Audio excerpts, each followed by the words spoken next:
আজ অর্থাৎ 8ই সেপ্টেম্বর 2025 থেকে সরভোগ রেলওয়ে স্টেশনে 15657 দিল্লি জংশন কামাখ্যা ব্রহ্মপুত্র মেলের স্টপেজ দেওয়া হয়েছে।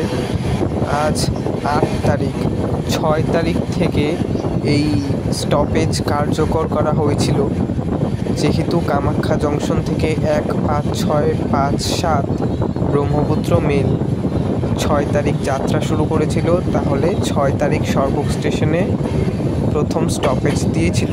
সেটার ভিডিও অলরেডি পোস্ট করা হয়েছে এবং 6 তারিখ থেকে যে ব্রহ্মপুত্র মেল কামাখ্যার উদ্দেশ্যে যাত্রা করেছে সেটা 8 তারিখে স্টপেজ দিল। অর্থাৎ দিল্লি জংশন থেকে সরভোগ পর্যন্ত আসতে মোটামুটি 35 ঘন্টা সময় লাগে।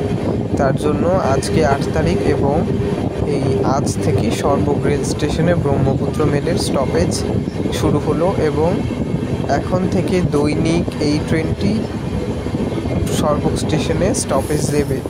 এছাড়াও সরভোগ রেলওয়ে স্টেশনে 15929, 15930 নিউ তিনসুকিয়া তাম্বারাম নিউ তিনসুকিয়া এক্সপ্রেসেরও স্টপেজ দেওয়া হয়েছে, যার সূচনা 8ই সেপ্টেম্বর 2025 অর্থাৎ আজ থেকেই কার্যকর হবে।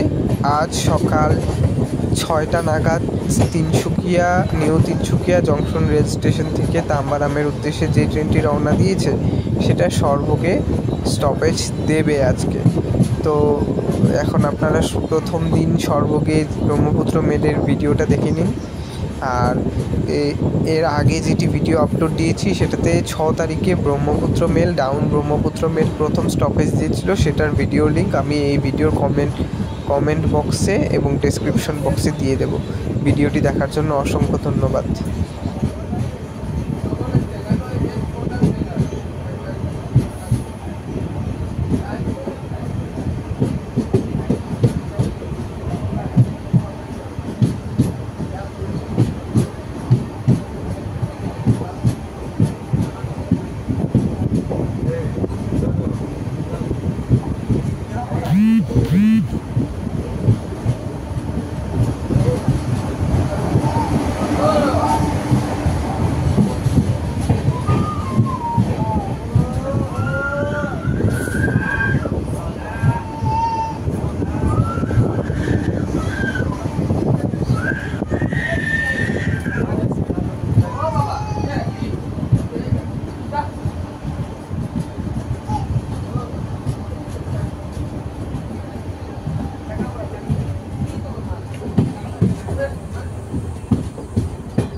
ঠান্ডা পানি, পানি বলো ঠান্ডা।